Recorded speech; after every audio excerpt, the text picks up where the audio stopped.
Yuba-Sutter.live's local government live streams are presented by Plumas Lake Self-Storage in Plumas Lake, where lifelong local residents are helping other residents keep things safe, providing indoor storage units, outdoor RV and vehicle parking, moving supplies, and Penske truck rentals. Details at plumaslakeselfstorage.com.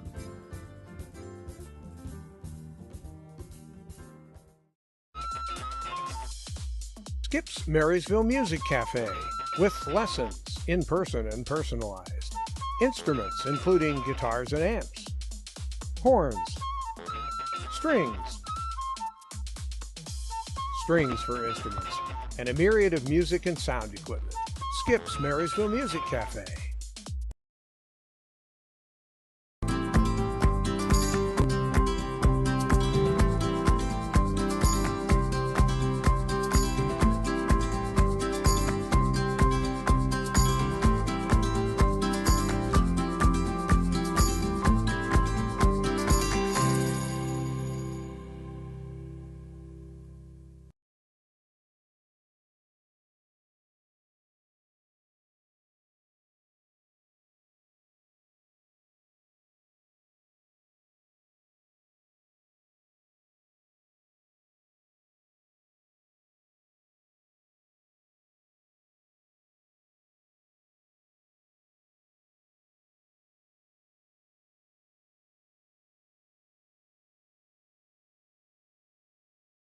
Supervisor Ziegenmeyer? Here.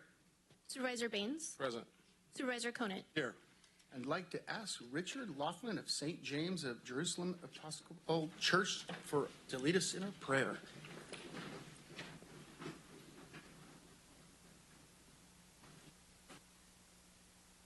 Let us pray. Good and gracious God, we thank you for the blessings of freedom to meet today, to give thanks for those that make our community a better place, and to deliberate the desires, needs, and best use of your resources for our community. Open our hearts and minds to carefully listen to each other's concerns, to respectfully walk with each other, not judging, but working to understand our various perspectives as we are best able. Move every human heart, and especially the hearts of our community, that barriers that divide us may crumble, suspicions disappear, and hatred cease. That our divisions being healed, we may live in justice and peace. Lord, we pray you send down upon our supervisors the spirit of wisdom, charity, and justice, that with steadfast purpose their decisions will promote the well-being of our communities. Through Jesus Christ our Lord, who lives and reigns with you in the Holy Spirit, one God, forever and ever. Amen. If I can get our sheriff to lead us in the pledge, please. Luke, pledge. I pledge allegiance to the flag of the United States of America and to the republic for which it stands, one nation, under God, indivisible, with liberty and justice for all. Presentations. Michelle Downing, Executive Director of Casa de Esperanza. Can you come on down, please?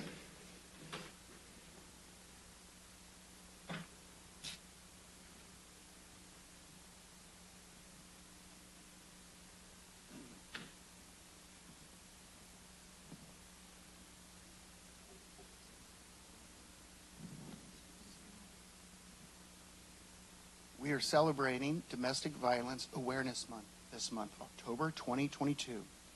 Whereas the crime of domestic violence violates an individual's privacy, dignity, security, and humanity due to the systematic use of physical, emotional, sexual, psychological, and economic control and or abuse. And whereas domestic violence leaves an imprint of fear and hostility, and whereas the problems of domestic violence are not confined to any group or groups of people, but cross all economic, rational, affectional, preference, and social barriers, therefore affecting society as a whole. And whereas in the county of Sutter, adults and children are victims of violence each year, and Whereas research shows that by creating communities where people are connected, supported, and care for one another, can reduce incidents of domestic violence. And whereas Sutter County is committed to restoring the right to freedom from fear in our own homes and our communities. And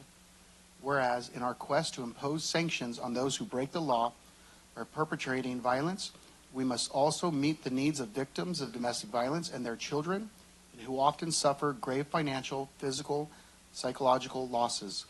Now, therefore, be it resolved that in recognition of the important work done by Casa de Esperanza and cooperating agencies in the County of Sutter, on behalf of the entire Sutter County Board of Supervisors, does hereby proclaim this month, October 2022, as Domestic Violence Awareness Month. We urge all citizens and agencies and businesses to work together as a team in our community throughout prevention, intervention, and education programs to take a stand until society has zero tolerance for domestic violence. Passed and adopted this 11th day of October 2022. Thank you. Thank you so much. And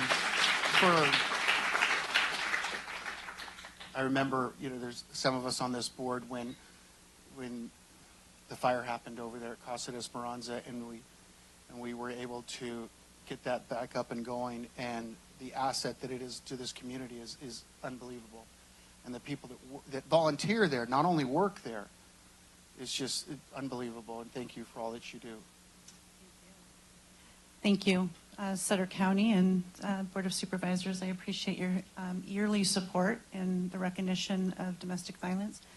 I am the new interim executive director, so I appreciate the response and also the support. Well, thank you. I'd just like to say that I really respect and admire the work you guys do. Let's remember that domestic violence tends to run in families that it intergenerational, moves from generation to generation to generation. And the work you guys do maybe stops this for future generations. So thank you very much. All right, can we get another round of applause, please?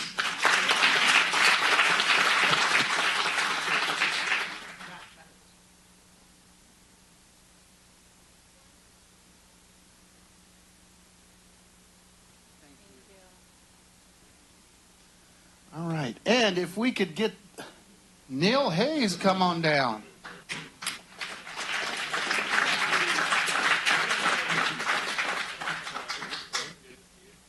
Neal? All right.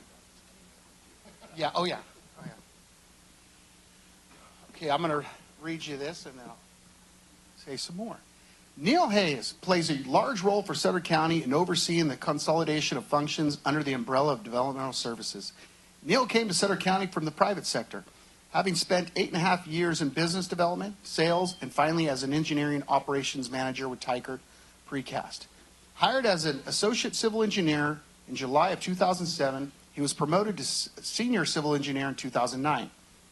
He became the assistant director of developmental services in the charge of public works in February 2017 and was appointed director of developmental services in July of 2017. In July of 2013, the Developmental Service Department was reorganized with a consolidation of major services. Today, the department is responsible for planning services, fire services, building services, environmental health, and public works functions for engineering, road, and water resources. The department provides essentially 3 types of services: permitting services for land use, planning, construction, food facility, other environmental health, and hazardous material, code enforcement, public infrastructure. Its mission is to provide coordinated and professional permitting, development, and safety services to protect the health and well-being of the community. We asked Neal Hay and his crew to wear many hats. Neal is an example of Sutter County's long-term practice of consolidating services. Thank you, Neal. And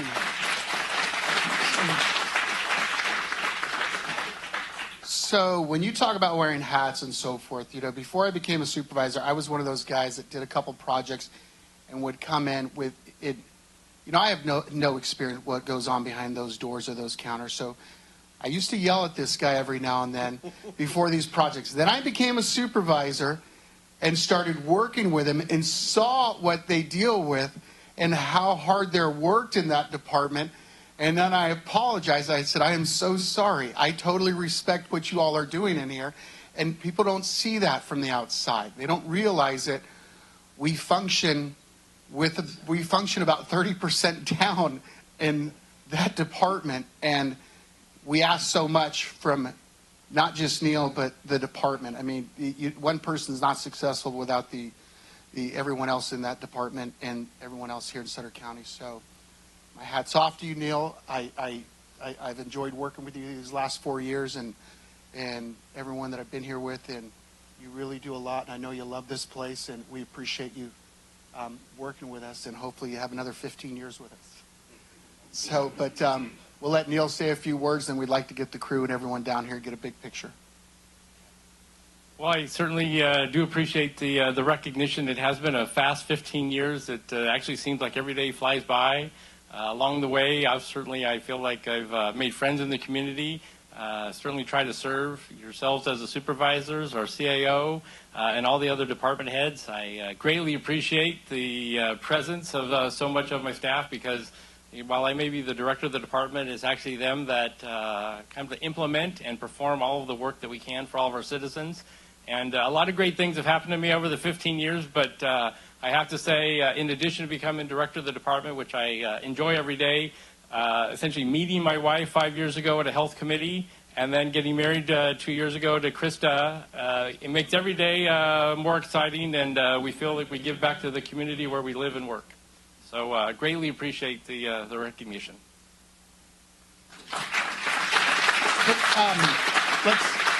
Can we get you all to come down here so we get a big picture?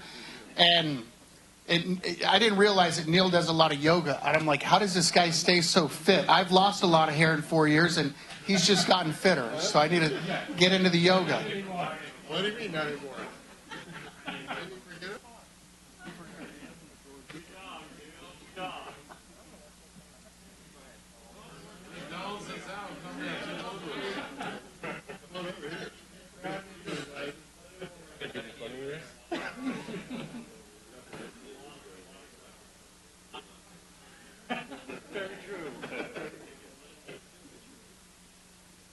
Come on, Bert. You're non-uniform wearing,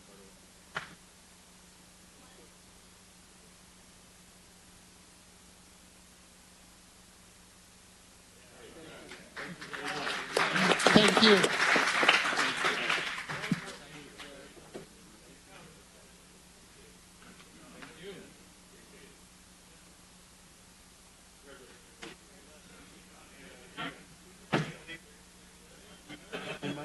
You forgot animal control Koopa. And Neal always also does animal control and Koopa. He oversees those as well. Like I said, many hats, many hats. All right. And uniforms, yes. All right. We are done with presentations. I love giving the presentations. That's the best. One of the best parts of this job is recognizing those. It's very fun. Public comment. Members of the public will be allowed to address the board on items of interest to the public that are within the subject matter jurisdiction of the Board of Supervisors. State law provides that no discussion or action may be taken on any item not appearing on the posted agenda. Okay, we're going to open up for public comment, and we have Tony.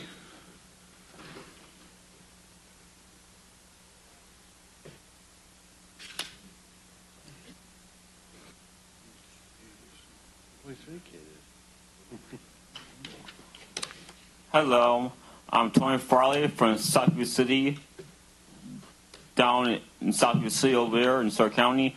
Here, thank everybody. Thank Steve, the county administrator. Thank Deborah, the county council attorney. Thank Ohio Marine.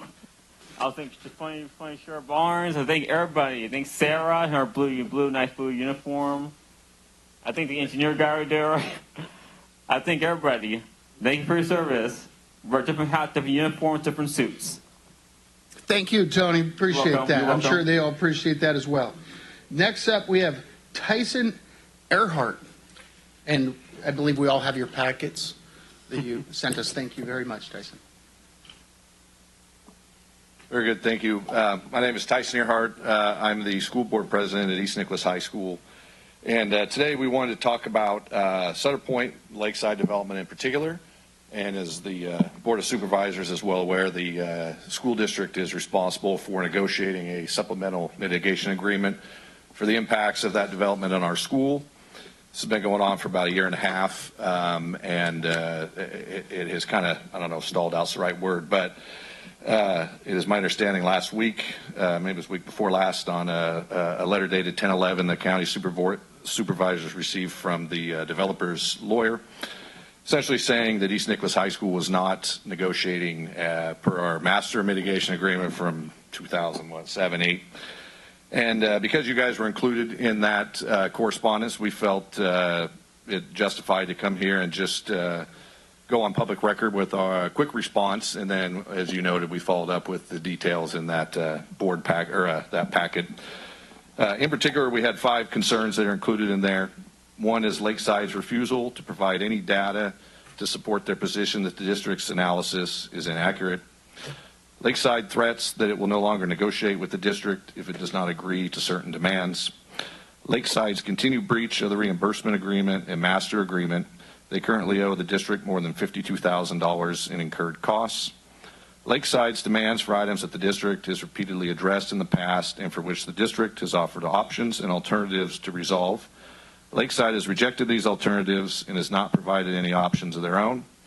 And finally, Lakeside's threat to walk away from negotiations is an explicit breach of the master agreement and the county's development agreement. And based on the scale of Lakeside and the impacts on our small school district, you know, the outcome of this agreement is really has a generational impact. And because of this and what's at stake for our district, you know, we request, you know, the county support us with no future approvals until they come to an agreement on our supplemental mitigation agreement as a part of the negotiated original master agreement. And as I said, our packet we left has more details on there, and of course we'd always be glad to talk more of this later. Thank you. Thank you, Tyson. We all have those packets, and I'm sure we'll all read up on these packets a little bit more. And I'm sure our CAO or someone will get a hold of you, and Supervisor Conant, that's his area, and I'm pretty versed in that area as well. But thank you very much. All right, we're going to move on to consent calendar. I don't have any other public comments, I don't believe. Move to approve 1 through 19. Hold on, I get to read this. I got to practice my reading. The consent calendar groups together those items which are considered non-controversial or for which prior policy direction has been given to staff and that requires only routine action by the board. The board will advise the audience that matters be adopted in total by one motion. However, the board may, at its option or upon request of a member of the public, consider any matter separately. So I got a motion by Supervisor Conant. Second. And it's, okay, 1 through 19, and a second by Supervisor McKelly. Can I get a roll call, please? Supervisor McKelly? Aye. Supervisor Flores? Aye. Supervisor Ziegenmeier? Yes. Supervisor Baines? Aye. Supervisor Conant? Aye. All right, motion passes. Moving on to public hearing. Casey Murray. Public hearing to consider project number U220019 Miller, a variance to allow a 14-foot front yard setback instead of the required 30-foot front yard setback for a proposed addition to an existing residence located at 2744 Del Amo Drive, Yuba City, California 95993, on the south side of Del Amo Drive east of Butte Avenue, APN 20-272-003. Yes, thank you, Casey Murray, Senior Planner. This project is a variance to allow a 14-foot front yard setback instead of the required 30-foot front yard setback for a proposed addition to an existing residence. The Planning Commission did consider this project and staff's recommendation for denial at its September 21st, 22 meeting. The Planning Commission recommended denial of this project to the board by a 5-1 vote, with one member excused. The site is located at 2744 Del Amo Drive, which is south of Yuba City. And I'll bring up the study sketch here. The project site is located here at the end of Del Amo Drive. The site is 0.95 acres in size and is developed with a residence and swimming pool. Parcels to the north and west are also developed with residences, while the parcels to the east and south are agricultural parcels planted in orchards. The applicant is requesting approval of variance to allow construction of an addition to the front eastern portion of their home. Based on staff's initial discussion with the applicant, they assumed the required front setback was 15 feet, the same as the R1 zone, as can be seen on the 2022 aerial photo. The applicant has already dug footings for the proposed addition, which are 14 feet from the edge of the Del Amo right-of-way at their closest point. The subject property is under code enforcement due to beginning this work without first obtaining a building permit. And you'll see on this aerial photo the location of the footings that have already been dug. This shows this project site plan with the proposed addition, which is a 20 by 20 addition to their master bedroom. The site is zoned estate residential, which is intended for large lot single-family homes and related uses. Parcels range from 1/2 acre to 3 acres in size. The required front yard setback is 30 feet, which is measured from the edge of the road right-of-way. The zoning code contains 5 required findings that all must be met in order to approve a variance, with the first 3 of these findings also required by the California Government Code. Finding 1 states because of special circumstances applicable to the property, such as location, shape, size, surroundings, topography, or other physical features, the strict application of the zoning code would deprive the property of privileges enjoyed by other properties in the vicinity and under identical zoning. The applicant has stated their property's septic system on the east side of the property prevents an addition there, and the swimming pool on the south side of the residence prevents an addition there, leaving the next option to build to the north, which requires this variance. While staff acknowledges the location of the septic system and swimming pool may limit the development potential on the property in those areas, the intent of the finding is to provide relief from physical development standards to owners with properties that have special physical circumstances. Examples include properties that have an unusual shape or size compared to other neighboring properties with the same zoning, or have certain physical features such as property bordered by a levee that may be considered unique and that do not apply to other parcels in the area with the same zoning. Building constraints due to previous decisions on locating improvements on the property, such as a septic system, swimming pool, or a building, are common to many properties and are not considered a special circumstance for meeting this finding. Staff notes that the zoning code does not prohibit a second-story addition to the house or any other addition that meets the setbacks. The property is owned estate residential and is 0.95 acres in size, similar to 5 other estate residential parcels to the north and west that were part of the same subdivision recorded in 1971. The property is rectangular in shape. There are no unique physical features resulting in special circumstances. Therefore, finding number 1 is not met.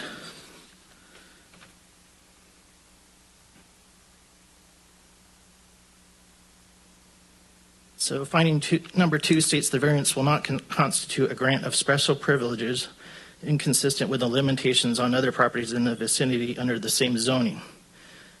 There are 74 estate residential zone parcels, including the subject property located south of Franklin Road, north of Lincoln Road, and east of George Washington Boulevard. These parcels are all developed with a residence and are all currently meet the required 30-foot front yard setback. According to county records, no setback variances have been approved in the surrounding area. The granting of the variance will constitute a grant of special privilege inconsistent with the limitations on other properties in the vicinity under the same zoning. Therefore, finding number 2 is not met. Finding 3 states the variance will not authorize a use that is not allowed by the zoning, since additions to residences are permitted. Finding number 3 is met. Finding 4 states the variance complies with the general plan. The property is designated estate residential by the general plan. General plan policy LU 4.9 is to promote the conservation of existing neighborhoods by permitting infill housing that is compatible with the density, scale, setbacks, and character of existing homes. If approved, the 14-foot front yard setback will be significantly closer than other residences in the vicinity that meet the required 30-foot front yard setback. The residence would not be compatible with the scale, setbacks, and overall character of the existing homes in the area.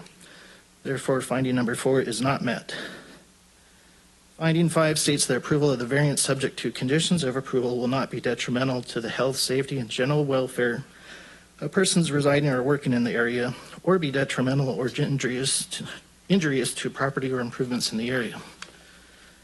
While approval of the variance will not be detrimental to health and safety of persons residing in the area, the substantial reduction in the front yard setback from 30 feet to 14 feet would result in the residents looking out of character with the other existing residences in the area.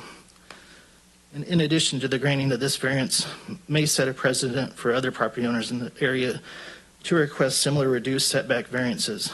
Approval of multiple front yard setback variances could have a detrimental effect on the aesthetics and character of the residential area. Therefore, finding number 5 is not met. If the variance is denied as recommended, CEQA does not apply to projects which an agency rejects or disapproves. So the Planning Commission and staff recommend that the board deny the variance based on findings 1, 2, 4, and 5 not being met. And I'll take any questions you may have at this time. Thank you. You know what? Let's open up the public comment first. We have Cecil Miller.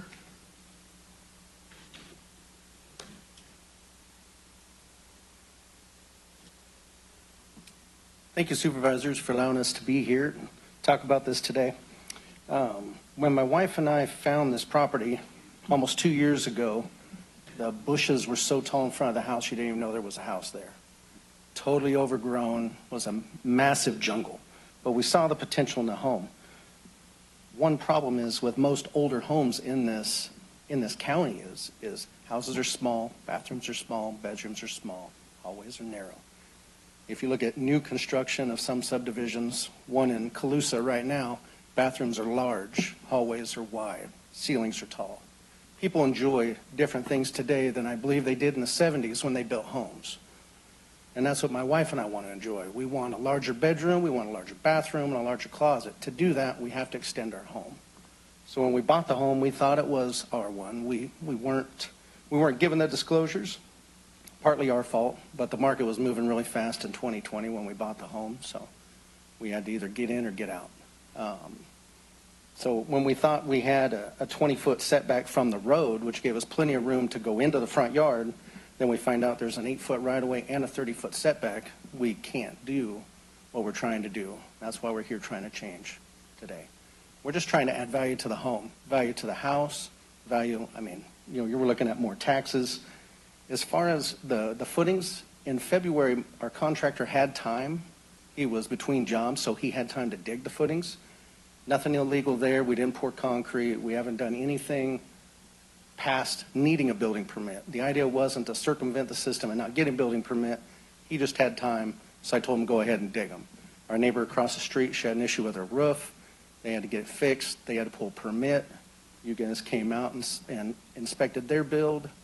Noticed that we had a dig going on and then red tagged us. That's as simple as it was. There's no mischievous or trying to mislead the county. As far as going up, if we would have wanted a 2-story house, we would have bought one.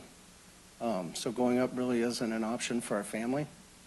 And going east, we can't go east because of where the septic is. We'd have to completely relocate the septic tank because there's not enough room from where the septic is to build.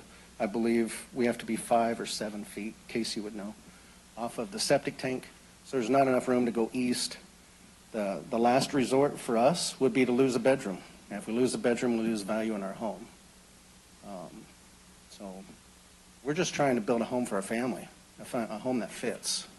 And that's basically it. As far as taking away from the neighborhood, there are houses on Butte Ave that are not 28 feet from the road. If you have an 8-foot setback or a 30-foot setback and an 8-foot right-of-way, that'd be 38 feet. There's multiple homes on Butte Ave that are not 38 feet from the road. And there's multiple subdivisions in this town that aren't 20 feet off the road. So anyways, I'm getting kicked off. Thank you, Supervisors. I appreciate it. Thank you. We appreciate you coming up. Okay, we're going to look for any more speaker cards. there's no more speaker cards, we're going to bring it back. We're going to close the public comment and then bring it back to the board for discussion. Through the chair. Yes, sir. So, if you all recall that the last board meeting that Jackie also spoke in favor of this variance. They had members of the public, neighbors, and other folks that came to speak because they believed that it was going to come up before our last board meeting. Unfortunately, there was some miscommunication between the department and them. The house is actually in my district. I've had an opportunity to meet with the applicants. I went out and visited the house, toured the facility. I put them in connection with the department, and I don't see a problem with the variance. And if I remember correctly, that the department thought it was fine as well. And I'd like to make a motion to award them or to approve the variance to allow them for this expansion. Let's hold on. Second that motion. Okay, so like I said, I'd like to discuss this as well.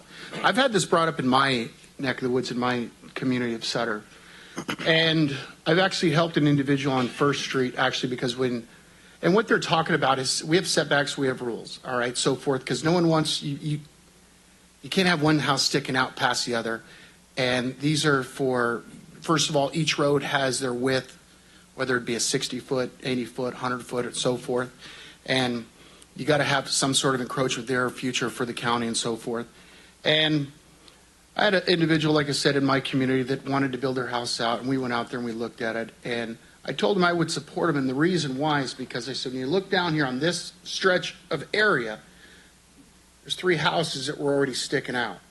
So I said, your house is actually not going to be as far. So my question to you was going to be coming up is, did you go out and talk to your neighbors and see possibly you can go out there and measure to see where, because you mentioned, do you mind heading back up to the lectern, please? Like if this is your house right here, and this is one of the house down the street, see, if your house was basically, Yeah, I understand what you're saying. that's what I'm getting at. I'm not saying that we're going to move yours, because eventually we're going to have a lot of people wanting to come out here and saying, hey, we want it, and we're going to see this. That's what we don't want to see. We want to see this. So if you were to drive down Butte and you were to turn down my street actually has an S. Oh, I actually have it here up. If you look at it, yeah, it's I an was S. So actually if you look brought it down up the on road- Google Earth, and I'm looking at it right now. Yeah. Yeah. And if you look down the road, you can't see anything past the neighbor's bushes because he had the same issue we had when we bought the home. Well, it looks like your neighbor to the, I guess that would be, I don't know if that's Be to the west, the west, because you have the orchard on one side. east and south as well. Yeah, and then it looks like I don't know, it looks like they might be about 10 feet in front of you there. If you pulled up our address on either Realtor or Zillow, you would see the old pictures of the home. You can't even see a home past the bushes that we've already torn out.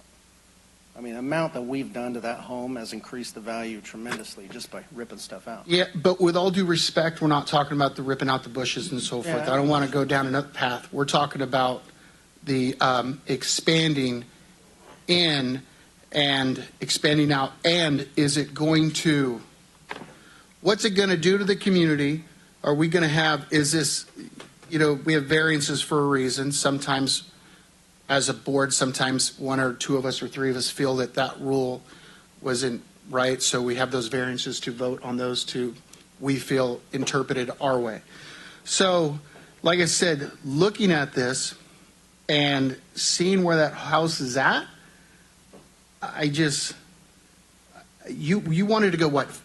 How many feet over? 20 feet. We're still going to be, you have an 8-foot setback, 20-foot. We're going to be close to 30 feet off of the road once the build's done. Okay. And now that's not the garage though. That's the house portion. So there's already an existing I see the gable. garage, yeah. That's the master. We're basically looking to extend that gable out 20 feet. All right. Would you mind if I have Neal Hay come on up, and thank you very much. Neal, looking at that picture right here, I don't see how this, I mean, like I said, I know we have rules for a reason. But I'm just wondering why. I respect the Planning Commission and their vote, But I'm just wondering, what is this? So to provide you a little bit of context, so the Planning Commission, in hearing that, kind of the situation and the plight, they themselves tried to look through and see if there were some findings that could be met, and it has to do certainly with the fact that it has the estate residential zoning, which probably wasn't the zoning in place when the map was originally recorded. That's kind of a newer zoning by the county. So, sorry I want to push pause for a second there. So if this was, like I said, going back to what they were saying, residential, it would be. So if this area was zoned R1, which is what typically, what can be in common neighborhoods, then the setback would only be 15 feet, and this really we wouldn't be here.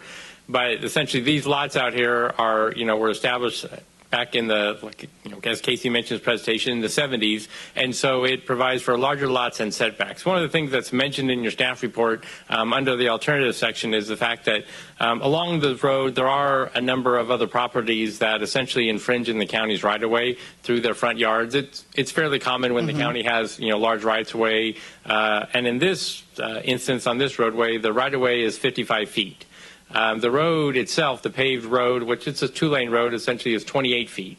So there is an opportunity that if your board were to choose or direct staff, we could research reducing the right-of-way width from essentially from 55 feet down to, for example, 35 feet.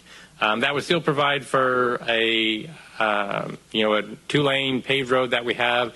It would still provide for any underground utilities that may be there, but it would essentially reduce what could be termed as the county's right-of-way, and that's where the setback is measured from. So if, in Casey's presentation, kind of the way the setback occurs, it's sticking out quite a ways from the edge of the traveled roadway, and that's not always the case. We have some county roads where it's more road, more shoulder, and properties can be closer. Like I said, especially coming from Sutter, we have it all over the place. Like I said, listening to everything you said there, and if through the chair, yes. Oh, Neal or Casey, could you remind me what was the vote of the Planning Commission on this? They denied this. Was it unanimous or 5-1? We had one member excused. The vote was 5-1. Okay. To deny the variance. Okay. I mean, I'm sure that, and I'll trust Supervisor Bain as your district, and that it wouldn't really be an issue, except for that I hate to issue a variance and it set a precedence where everybody's coming to us and we're issuing variances all the time. And then also I think we should take into consideration what the Planning Commission recommends. I feel like we're here far too often overturning their rulings. One other thing, just a concern I have is I know you'd said that you did start digging for some of the footings without a permit, and since I've come onto the board, we've worked very hard to deter those sorts of things by beefing up our code enforcement, and we're really trying to get away from that. So I think I would probably vote against this, just because I think we need to take in consideration what our Planning Commission recommends, and I think it would set a bad precedence, and we'd be getting people asking for variances quite often. Thank you. So, Neal, question. First of all, have we issued any other variances for this kind of thing that you're aware of in the past? Not that I'm aware of, and as Casey mentioned, in this subdivision, no, there haven't been any. How about other areas? This isn't a common variance, no, as far as the setbacks, because, for the most part, the way the zonings are, the setback usually doesn't become an issue because of the lot sizes, for example.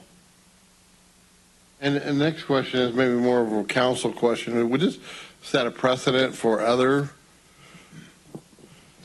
Yes, it could. And then there's also 5 required findings that the board must make in order to approve this variance. They're laid out in the staff report, but I could also go over them if you'd like before the vote. Would you mind?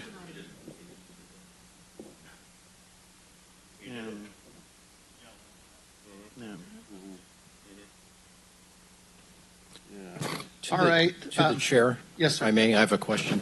Neal, sorry, I wanted to clarify. This is estate residential zoning. If it were R1, which is more common residential zoning, this wouldn't likely be an issue? Right, so the R1 zoning has a 15-foot front yard setback, And so they would have sufficient distance then with the improvement that they're trying to make that they wouldn't infringe on that distance. And that is that's what I get out of all this. And like I said, going back to what Supervisor McKelly and Supervisor Conant are referencing back to, I totally respect what the Planning Commission has their opinion on this. But like I said, my personal opinion is that this is, if it was residential rent, if it was, like I said, residential, it'd be fine. And it stinks, though, because more or less it could have been that way. I guess it's 1/6, 1/2 dozen the other.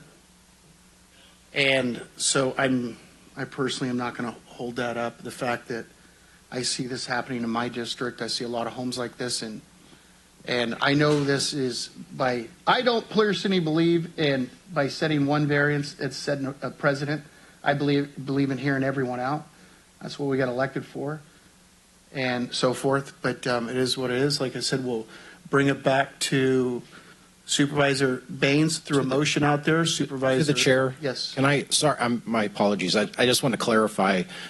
When Neal was talking about, or Mr. Hay was talking about bringing back the possibly to reduce the right-of-way, is that what would be needed for the board to allow a variance here, or would that be related to rezoning to R1? I just want to. So reducing the right-of-way alternative is kind of a separate action. So it essentially would go and reduce the county's right-of-way that then would allow for a greater setback to exist. In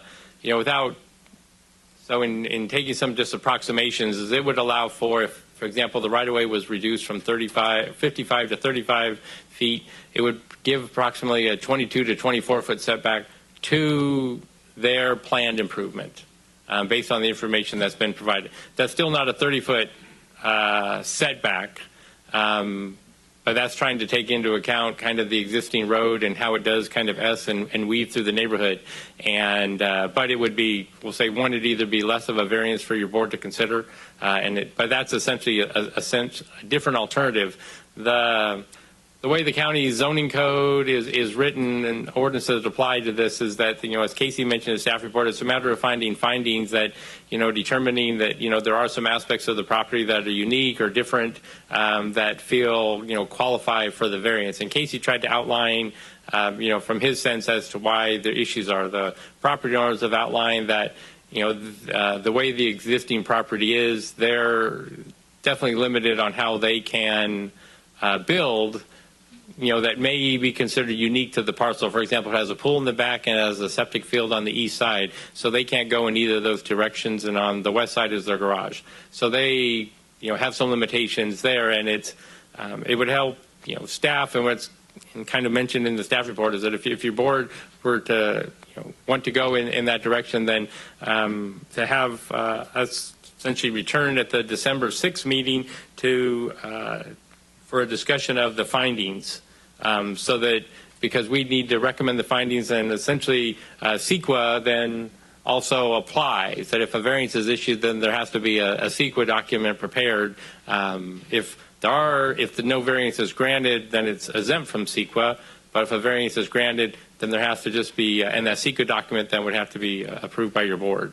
And so sounds like we want to, it's up to Supervisor Baines to pull back his motion and to kick this back to staff to prepare, taking it back to the zoning update. Is that correct? Through the chair, can I call for the question on this, since we did it first and a second, and then we can discuss next steps? Would that be okay? I'd like to call for the question. I believe, sorry to interrupt you, but I believe what Neal's saying is if we were to vote yes on this, right, it actually has to go through CEQA. We understand. So if he were to do the other route, it doesn't have to go through CEQA.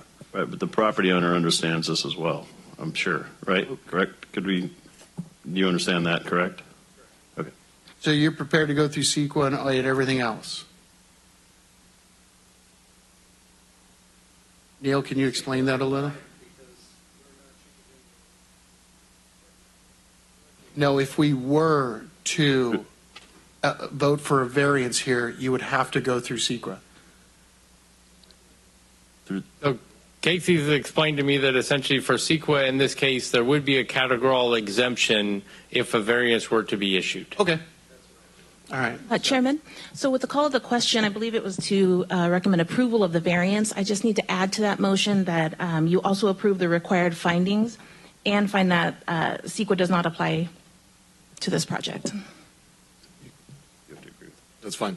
Sounds good to me. So we have a motion and we have a second. Can I get a roll call, please? Supervisor McKelly? No. Supervisor Flores? Yes. Supervisor Ziegenmeier? Yes. Supervisor Baines? Yes. Aye. Supervisor Conant? Aye. Good luck to y'all. Build a nice fence, please. Yes. Right? Thank you very much. You bet. All right. So we're going to move on to item number 21. Neal Hayes, you're back up. Wait, did I close the public hearing? Did I say that? Okay. I did? Okay. No, I didn't? Okay, well, go back and close the public hearing. Sorry. Failed.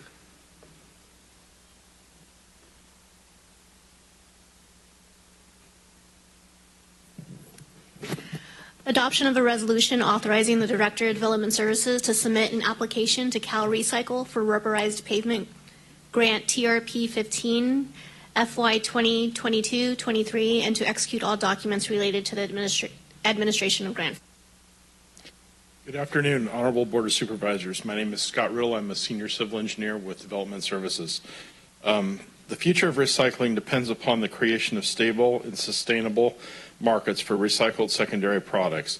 The department has taken various initiatives to implement environmentally friendly practices and has found a grant to offset the cost of using recycled rubber materials for the fiscal year 22-23 road seals project.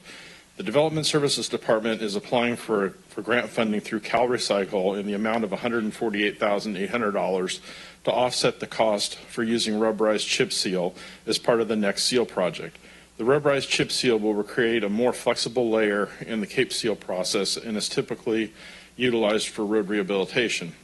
Staff is recommending that the board adopts a resolution authorizing the Director of Development Services to submit the grant application and authorizes the Director to execute all documents related to the administration of grant funding with Cal Recycle in an effort to offset a portion of the costs for the project while contributing to a cleaner environment. All right. With that, we're going to look for speaker cards. No speaker cards. Open up for the public. No public comment. And I'll bring it back to the board for discussion. For motion. Move for approval. Second. Wait, hold on. We got discussion. So Scott, can you just talk a little bit about this, for example? So is this a fairly new type of, I've never heard of this rubberized chip seal before. Is this a new product? No, it's actually been used quite a bit. The city of Yuba-Sutter has utilized it several times in their process. The county has kind of shied away from it in the past due to the issue that it may arise if you ever have to grind the road back up with that rubber in there. But the newest products that they're using now don't seem to be as big of an issue. Basically what it ends up doing is you have crumb rubber from recycled tires, which is ground up and it's put into the oil, basically, as an emulsion. That's used in the chip seal process. And it creates almost like a rubber sheet on the road. So they're saying, basically, through data and the projects that have gone down, even with the city, that they get like maybe 5 more years out of the chip seal by using it. So the county's wanting to try it. The Cal Recycle grant allows us to apply 6 times for over 6 years for like chip seal. And basically what it does is it offsets the cost of using the rubberized material, which tends to be a little bit more pricey than the regular chip seal. And would we do it, is it on a limited basis or everywhere when we do chip seal? We would be using it on all of the roads that we're doing chip seal for this next year. Okay. All right, so I believe we had a motion, Supervisor Flores, and second was done by Supervisor Baines. Roll call, please. Supervisor McKelly? Aye. Supervisor Flores? Aye. Supervisor Ziegenmeyer? Yes. Supervisor Baines? Aye. Supervisor Conant? Aye. Motion passes. Next up, Gina Rowland.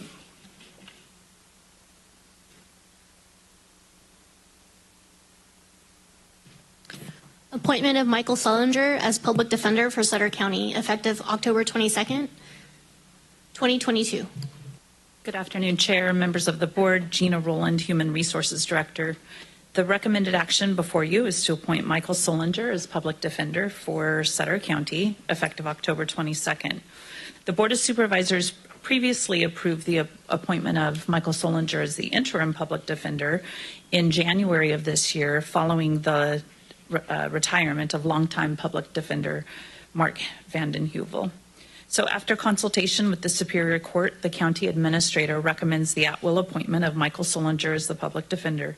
The at-will designation indicates that the individual selected will serve at the pleasure of the Board of Supervisors and does not have a property interest in their position. There's no, and all department heads, for your information, are considered at-will employees or are designated as at-will employees. There's no additional fiscal impact, as Mr. Sullinger will remain at his present salary at step 3, which is, and there's a typo in the staff report, I apologize, it's $123,846 annually. And he's eligible for a step increase in March of 2023. I'm happy to answer any questions you may have. Through the chair. Hold on. We're going to open up for speaker cards. No speaker cards. Ask for public comment. No public comment. Bring it back to the board for discussion or motion. Move to approve. Second. Got a motion by Supervisor Baines, second by Supervisor Flores. Roll call, please. Supervisor McKelly? Aye. Supervisor Flores? Aye. Supervisor Ziegenmeyer? Aye. Supervisor Baines? Aye. Supervisor Conant? Aye. To the chair, if I may, Mr. Sullinger's here. I don't know if he has the desire to speak, if the board would like. Also, I'd like to mention that it's great to have someone solid come in after you've had someone for 19 years and his father for 38 years before that for the county. So Mr. Sullinger's done a great job of stepping up. The judges have advised me as well that they're very happy, and I just wanted to congratulate him. So thank you. Thank you. All right. You left him speechless. Yeah. All right. Steve, you're up. Approval of renewal agreements with Norman P. Hansen, Richard A. Thomas, Donald K. Wahlberg, Courtney E. Gangler, and Jennifer K. Granger to provide conflict counsel services for a 3-year period from November 1st, 2022 to October 31st, 2025.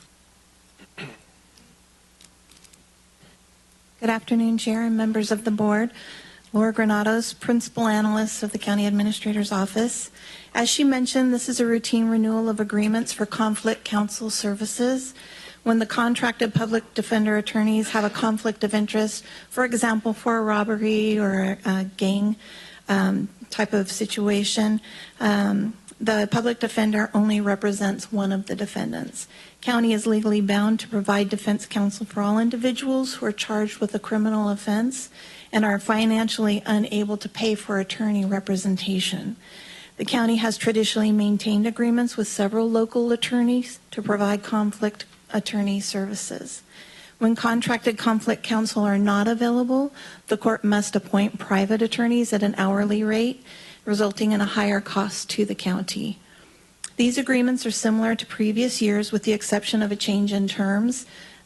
These current agreements are for 3 years with a modest 5% increase in the first year and 2% increase in the next 2 years. I'm happy to answer any questions you may have. With that, we're going to look for speaker cards, open up for public comment. Being none, bring it back to the board for any discussion or motion. Move to approve. Second. Motion by Supervisor Conant, second by Supervisor Flores. Roll call, please. Supervisor McKelly? Aye. Supervisor Flores? Aye. Supervisor Ziegenmeyer? Yes. Supervisor Baines? Aye. Supervisor Conant? Aye. Motion passes. All right, 24. Thank you, Honorable Chair and Supervisors. Just a couple quick things. I believe the trunk or treat is this Friday at the sheriff's office in the, I'm sorry, Whitaker Hall. Okay, great. Information on the sheriff's Facebook page, guessing on that. And then upstairs in the administration building at 1160, they're almost done with the construction. We're putting in furniture today, so soon the auditor, controller, and treasurer tax collector will be over on our side of town. Be a lot more convenient for folks because the assessor is right next door, and often folks are looking for the assessor and or the treasurer at the same time, and kind of builds on the consolidation strategy that the board has had. So just wanted to give that update. Thank you. Yeah, just make sure we probably line up a ribbon cutting for that too, Steve. I think this is a pretty cool event to have there. All right, 25, 26, nothing going on there. District reports. Didn't have any follow? No follow? Nope, that was it. All right, we'll start over here on my left. If I could just ask the board to create a resolution for the 43rd annual Nugget Geetham, the sick parade that's going to be held on November 6th.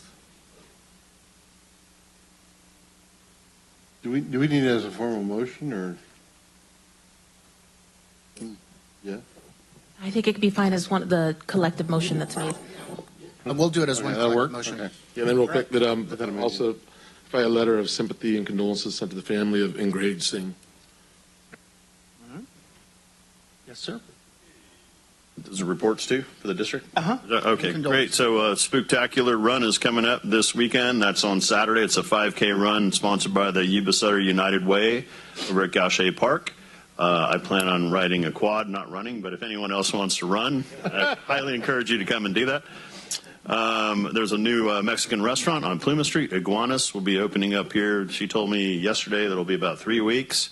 And the new Mexican restaurant looks really nice inside. Sandra there gave me a tour. Beautiful location. So looking forward to that opening up in the 2nd District on Plumas Street. And then we have a big ribbon cutting coming up with Axe Me. If anyone hasn't done this yet, it's pretty crazy, but you can throw axes and drink beer at the same time, which is kind of interesting to me. I'm not sure if that's safe or not, but there's a ribbon cutting. It's on Wednesday night. So that starts at 5:30, and it's located at 651 North Pelora, just next to the Plumas Bank, if you know where that is. So hope you guys can make that. And I have to report on the hotel. It's coming along nicely over off of Bridge Street or Shasta. They're starting to grade for the parking lot, and it's nice to see the hotel almost complete. That's all I have, Mr. Chairman. Thank you. All right, bring it over to Supervisor Koenig. Okay. I don't really have much. It's just that I understand that Kevin McCarthy, our possible next Speaker of the House, will be coming to town on Thursday for the Farm Bureau is sponsoring it. It's a $1,000 donation, but it's for the Farm Pack fundraiser. If anybody's interested in going, you can contact the local Farm Bureau to meet your next possible speaker. That's all I had. Supervisor McKelly. Thank you, Mr. Chairman. I don't have anything from the district. I was just going to actually mention the same thing Matt just did, so about the Farm Bureau. Thank you. All right, thank you. All positive stuff here. Sutter High School football 9-0.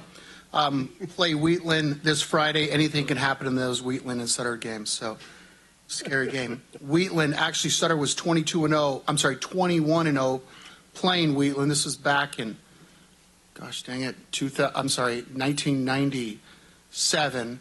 Beat Wheatland. Next week in playoffs, Wheatland beat Sutter, snapped the 21-game winning streak. Anything can happen. So, but Sutter High School, like I said, 9-0. Women's volleyball, they're 14-0. So both teams undefeated. Sutter plays tonight in the playoffs. That's awesome. I couldn't make it, but I saw Supervisor Baines over there at the Posse Pumpkin giveaway. That was pretty neat. And I saw our Sheriff Brandon Barnes over there at doing the judging, I believe. Farm Bureau judging. Yeah. Yeah.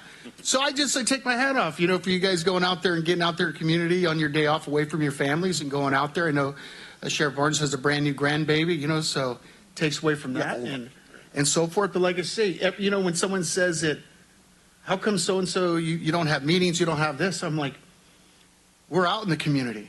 That's what we live for. We love being here in this community. That's why we ran for this job, because we want to be more involved in the community and what's happening. So, like I said, my hat's off to you guys for doing what you do. And, okay, so I'd like to put together some sort of presentation or plaque or something for Shelby Bates, who's Women's Professional Rodeo. We actually were going to do this during COVID, but we couldn't because COVID. I'd like to talk with her dad to see when she's going to be in town, but she's been doing professional rodeo now for the last almost 3 years. And then something also for Paula Bicknell out of Meridian. She's a pretty darn good author we have here in town. And I'd like to pat those on the back. And if anyone in the community has anyone else, like I said, let one of your supervisors know. We'd like to acknowledge them and call them out for all the good things that they do. And other than that, I think we'll call for the motion. Move to approve. Second. Roll call, please. Supervisor McKelly? Aye. Supervisor Flores? Aye. Supervisor Ziegenmeier? Aye. Supervisor Baines? Aye. Supervisor Conant? Aye. All right, thank you, and everyone have a great week, and we have a closed session. Conference of Labor Negotiator Gina Rowland, Sutter County Deputy Sheriff's Association, pursuant to California Government Code Section 54957.6. Conference of Legal Counsel, anticipated litigation, initiation of litigation, one potential case, pursuant to California Government Code Section 54956.9, subsection D, subsection 4. Conference of Legal Counsel, existing litigation, Waller v. County of Sutter et al., case number USDC EDCA 222 CV 00246, pursuant to California Government Code Section 54956.9, subsection D, subsection 1. Yuba-Sutter.live's local government live streams are presented by Plumas Lake Self-Storage in Plumas Lake, where lifelong local residents are helping other residents keep things safe, providing indoor storage units, outdoor RV and vehicle parking, moving supplies, and Penske truck rentals. Details at plumaslakeselfstorage.com.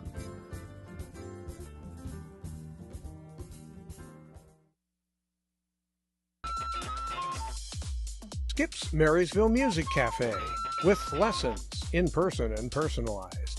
Instruments including guitars and amps, horns, strings for instruments, and a myriad of music and sound equipment. Skip's Marysville Music Cafe.